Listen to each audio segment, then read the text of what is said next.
শিষ্যের অভিষেকে 24 ঘন্টা কাটতে না কাটতেই গুরুর ইস্তফা।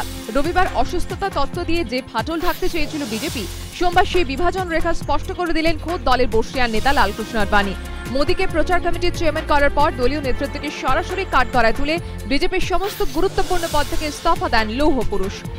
সোমবার দলের সভাপতি রাজনাথ সিংহকে চিঠি দিয়ে লালকৃষ্ণ আডবাণী জানিয়ে দেন, সারা জীবন আমি গর্ব ও অন্তহীন তৃপ্তির সঙ্গে জনসংঘ ও ভারতীয় জনতা পার্টিতে কাজ করেছি।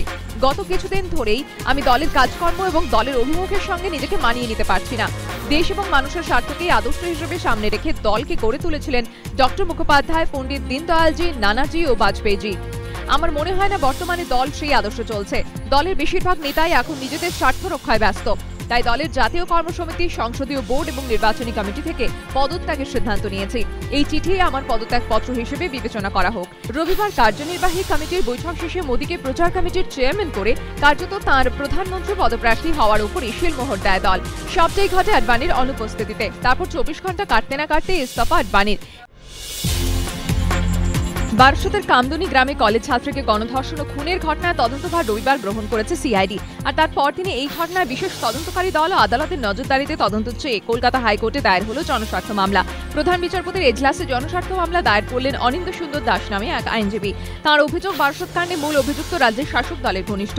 তাই এই ঘটনায় রাজ্য পুলিশের পক্ষে নিরপেক্ষ তদন্ত করা সম্ভব নয়। এর আগেও বারাসতে এই ধরনের ঘটনা ঘটেছে, কিন্তু কোনোবারই পুলিশ কোনো ব্যবস্থা নিতে পারেনি। আসন্ন লোকসভা নির্বাচনে বিকল্প ফ্রন্ট গঠনের ইঙ্গিত আগেই একাধিকবার দিয়েছেন।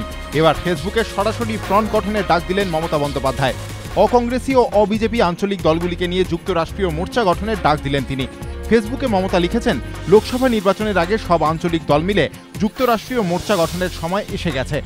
অপশাসন ও জনবিরোধী নীতির হাত থেকে দেশকে মুক্ত করে উন্নত ও উজ্জ্বল ভারত গঠনের লক্ষ্যে সমস্ত অকংগ্রেসী ও অবিজেপি দলকে জোট বেঁধে যৌথভাবে লড়াই শুরু করার জন্য আবেদন জানাচ্ছি। চলুন আমরা একসঙ্গে দাঁড়াই, চলুন আমরা এক সুরে কথা বলি, চলুন আসন্ন লোকসভা নির্বাচনের আগে যৌথভাবে রণকৌশল স্থির করি। মায়াপ্পানের নিয়তি রাজ কুন্দ্রারও আইপিএল থেকে সাসপেন্ড করা হলো রাজস্থান রয়্যালসের অন্যতম মালিক রাজ কুন্দ্রাকে।